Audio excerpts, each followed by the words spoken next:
Good morning વિદ્યાર્થી મિત્રો.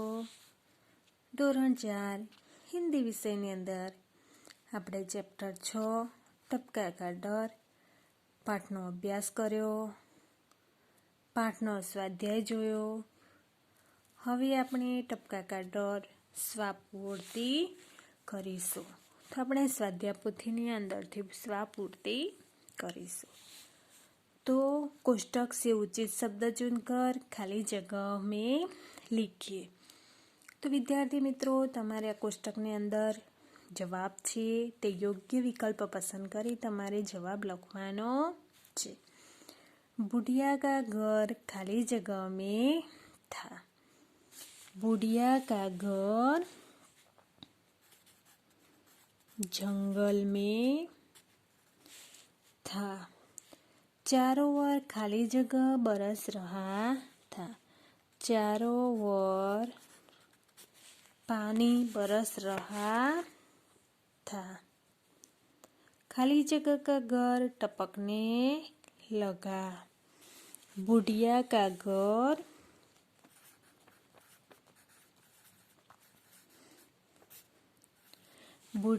घर टपकने लगा. थोड़ी देर में बेर बराबर खाली जगह पड़ने लगे. ओले पड़ने लगे. बुढ़िया खाली जगह हो उठी. बुढ़िया परेशान हो उठी. बाघ घबराया और सिर पर पैर रखकर भाग गया. तो अपने खाली जगह पूरी. बुढ़िया का घर जंगल में था. चारों ओर पानी बरस रहा था. बुढ़िया का घर टपकने लगा. थोड़ी देर में बेर बराबर ओले पड़ने लगे. बुढ़िया परेशान हो उठी थी. बाघ घबराया और सिर पर पैर रखकर भाग गया. प्रश्न 2 पढ़िए, समझिए और लिखिए. जुझला उठना, क्रोधित होना. विद्यार्थी मित्रों आ मुहावरे का अर्थ छे वाक्य प्रयोग साथे छे. तो तमारे आनु अनुलेखन करवानुं छे. जुझला उठना तो क्रोधित होना तो तमारे अहींया लखवानुं छे. वाक्य प्रयोग कर्यो. बुढ़िया चूल्हे पर पानी टपकने से जुझला उठी. बुढ़िया चूल्हे पर पानी टपकने से क्रोधित हो उठी. सिर पर पैर रखकर भागना, तेज गति से भागना. बाघ टपके से डरकर सिर पर पैर रखकर भाग गया. बाघ टपके से डरकर तेज गति से भाग गया. प्रश्न 3 सही वाक्यांश चुनकर लिखिए. जंगल में बुढ़िया का घर भीग रहा था क्योंकि गर्मी का दिन था, जाड़े का दिन था, बरसात का दिन था. जंगल में बुढ़िया का घर भीग रहा था क्योंकि बरसात का दिन था.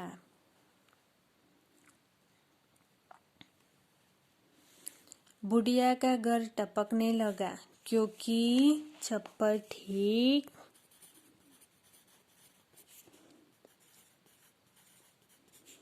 नहीं था.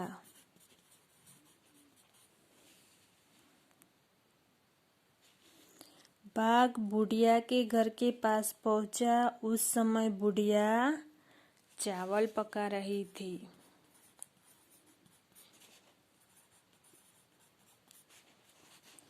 चावल पका रही थी.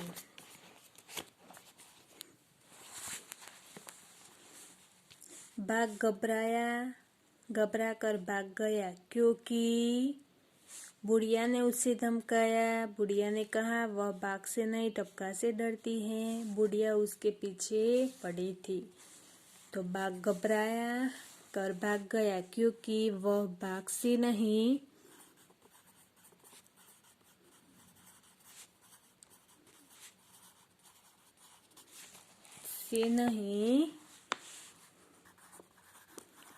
टपका से डरती है। प्रश्न 4 सही विधान के सामने सच का चिन्ह और गलत विधान के सामने गलत का चिन्ह कीजिए। बुढ़िया चावल पका रही थी। खरू खोटू? खरू।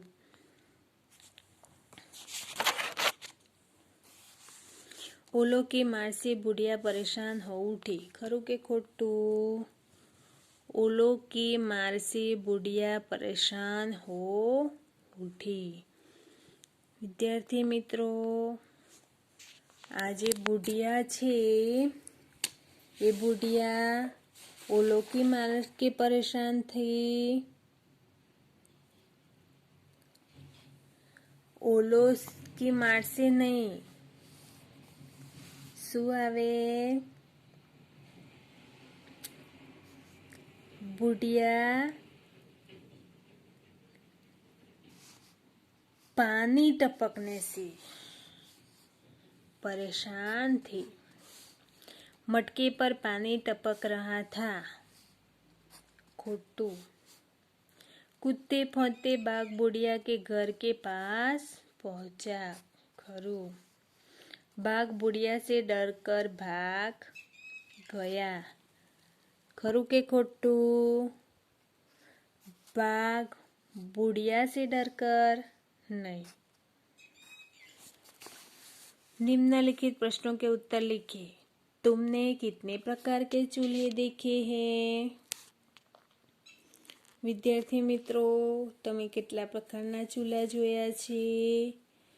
તો તમારે તમારી જાતે લખવાનું છે કે मैंने मिट्टी के चूल्हे देखे, सीमेंट के चूल्हे देखे, आदि चूल्हे देखे। जंगल में बाघ के अलावा और कौन कौन से प्राणी रहते हैं? तो जंगल में बाघ से अलावा चीता, शेर, खरगोश, हिरण, भालू आदि प्राणी रहते हैं। जंगल में और क्या क्या बिक रहा होगा? सूची। जंगल में શું પલળે? બરાબર, મેં તમને લખાયો હતો, એ તમારે લખી લેવાનું। તો જંગલ में बिजली है,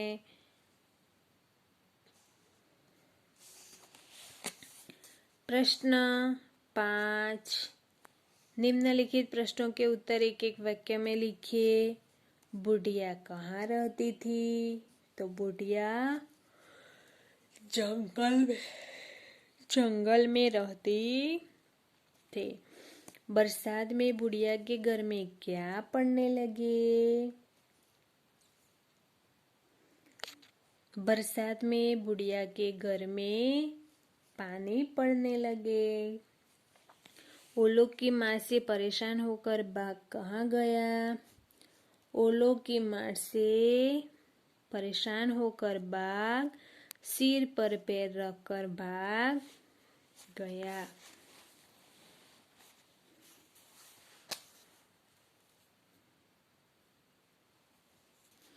ओलो की मार से परेशान होकर बाघ बुढ़िया के घर के पास आ गया।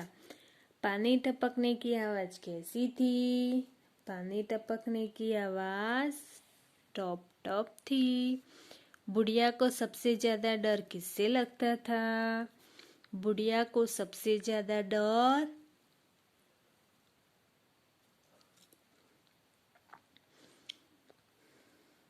बुढ़िया को सबसे ज्यादा डर टपका से लगता था। बुढ़िया की बात सुनकर बाघ ने क्या किया? बुढ़िया की बात सुनकर बाघ ने सिर पर पैर रखकर भाग गया। विद्यार्थी मित्रों, मैं तमने मोर, बाघ અને તોતા વિશે લખાવ્યું હતું. તમે પણ લખ્યું હશે, બરાબર? તો વિદ્યાર્થી મિત્રો, મેં તમને લખાવ્યું હતું, તમે તૈયાર પણ કર્યું હશે. તો આપણે મોર વિશે જોઈશું.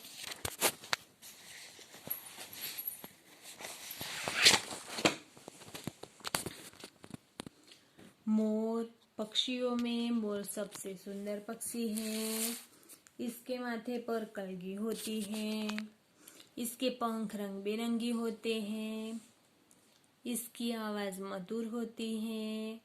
वर्षा के दिनों में मोर म्याऊं म्याऊं करता है। बादल देखकर मोर नाचने लगता है। मोर पेड़ पर रहता है। मोर हमारे देश का राष्ट्रीय पक्षी है। बाघ, बाघ एक जंगली जानवर है। वह सिंह की तरह भयानक होता है। उसका रंग गहरा पीला होता है। उसके शरीर पर काली धारियां होती है। वह अंधेरे में देख सकता है। बाघ एक मांसाहारी प्राणी है। बाघ हमारा राष्ट्रीय प्राणी है।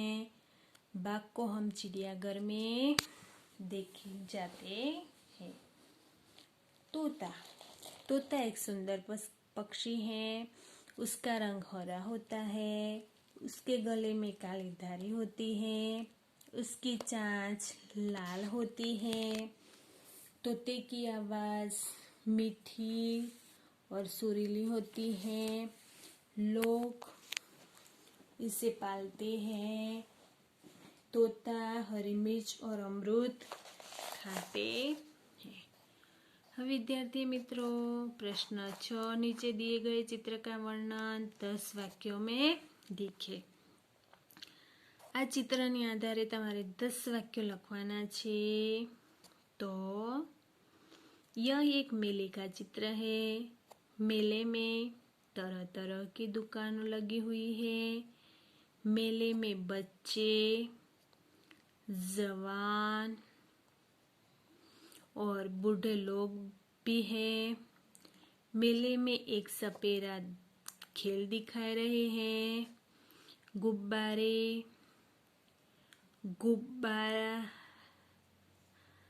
गुब्बारे वाला गुब्बारे बेच रहा है. 2 चकडोर हैं. कुछ लोग चकडोर में बैठकर मजा ले रहा है. 1-2 घोड़े दिखाई दे रहा है. लोग मेले में घोड़े सवारी का मजा कर रहा है. प्रश्न 7, नीचे दिए गए उदाहरण के अनुसार वाक्य बनाइए. बिल्ली, बहुवचन बिल्लियाँ. मेरे घर में बिल्ली है. मेरे घर में बिल्लियाँ हैं.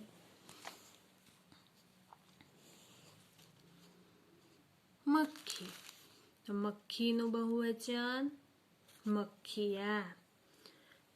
तो मक्खी रोग का घर है.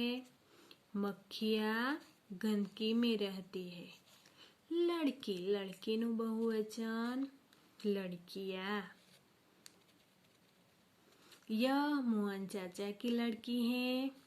रहीम चाचा की 3 लड़कियाँ हैं. रोटी, तुषा ने 1 रोटी कुत्ते को खिलाई है. तनिष ने गाय को 3 रोटियां खिलाई है.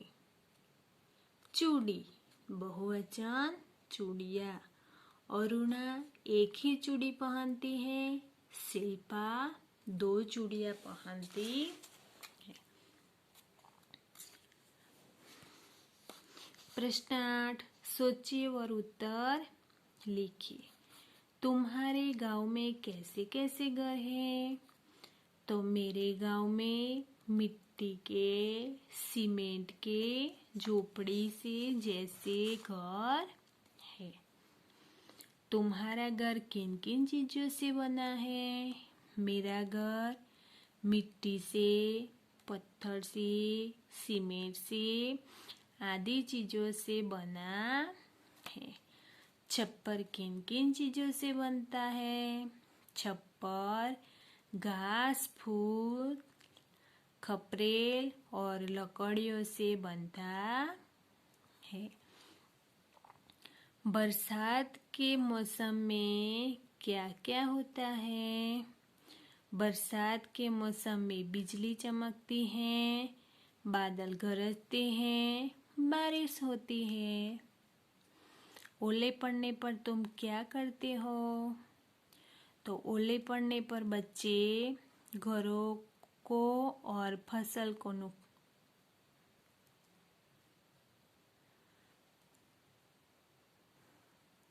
ओले पड़ने पर हम खेलते हैं, खाते हैं और झूलते हैं।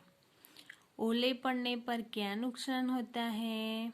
तो ओले पड़ने पर बच्चे, घरों का और फसल को नुकसान होता है। बुढ़िया मन ही मन क्यों झुझला रही है? बुढ़िया मन ही मन झुझला रही क्योंकि चूल्हे पर पानी टपकने लगा। बाघ सिर पर पैर रखकर क्यों भाग गया? बाघ सिर पर पैर रखकर भाग गया क्योंकि बुढ़िया ने कहा, मैं बाघ से नहीं डरती, मगर टपका से डरती है। यह सुनकर बाघ ने सोचा कि टपका से डरती हूँ। यह सुनकर बाघ ने सोचा कि टपका जरूर मुझसे बड़ा जानवर होगा। यह सोचकर बाघ सिर पर पैर रखकर भाग गया। प्रश्न नंबर 9, नीचे दिए गए चित्रों के आधार पर कहानी लिखिए। विद्यार्थी मित्रों, આ ચિત્રની આધારે આપણે વાર્તા લખવાની છે। तो किसी जंगल में एक शेर रहता था। एक दिन वह सो रहा था। અહીં તમને પહેલા ચિત્રમાં સિંહ દેખાય છે। તો કોઈ એક જંગલમાં સિંહ રહેતો હતો। એક દિવસ તે સૂઈ રહ્યો હતો ત્યારે તેને